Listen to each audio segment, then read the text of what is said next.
Welcome to standards-based instruction through phenomenon-driven student questioning. My name is Jeremy Blinn, and I'm a science curriculum specialist for Volusia County Schools. The ideas presented in this course are not unique only to face-to-face instruction. You'll see, in fact, that these methods can be delivered online too. I'll have you experiencing these methods wearing your student hat from time to time. I thank you for taking on this course, as this has been years in the making for me. I've had many opportunities to be a curriculum writer for national standards, and now I'd love sharing this idea with you. I hope this will help you grow as a science educator and provide us all an opportunity to collaborate. I know you probably would rather be doing something else like get some sun,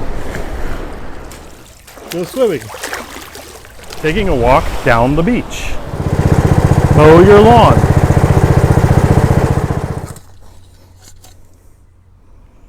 dig a hole, fold laundry,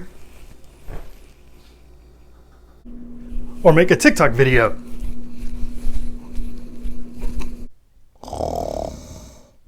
Taking a nap, watch a movie,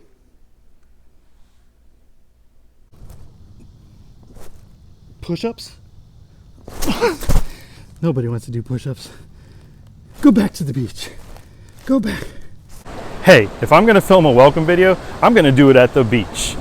So before we get started, I'd like to go over my learning intentions and my goals for this course. All right, so my learning intentions for this course are, first we're going to address the differences between the national standards and our Sunshine State standards. I'm going to have you define phenomenon, and then we'll do it together. That student hat experience I made reference to, well, that's going to be you experiencing an anchoring phenomenon and then building what's called an initial thinking model. And we're going to use Nearpod for that. Don't worry, I'll give you instructions on how to do that. That all leads us up to what's called a driving question board. That's where we capture and harvest student questions to drive the learning for the next several days in the classroom. Lastly, this is going to go into an exercise where you're learning how to dive deep into our standards so that we can potentially identify what's called a candidate phenomenon. That phenomenon we would utilize in our classroom and see if it has what it takes to become an anchoring phenomenon for our students. Lastly, you're going to learn how to choose a phenomenon based on our standards so that we can present it to our students in the classroom. We're going to engage them like they've never been before, and then we're going to harvest their questions from the phenomenon.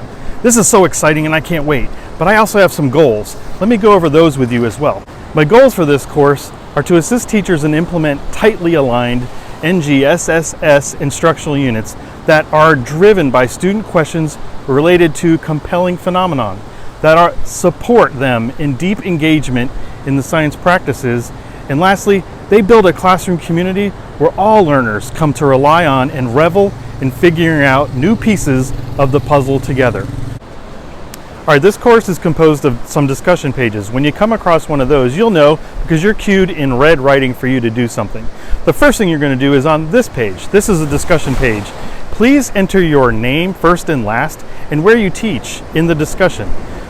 Keep in mind they're all set up to not see what others have posted until you've done your own. That's how they're all set up.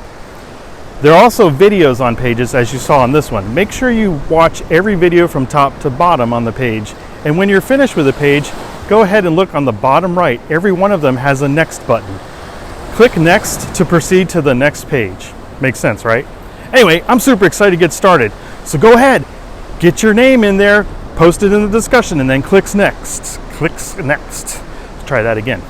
Okay, I'm super excited to get started.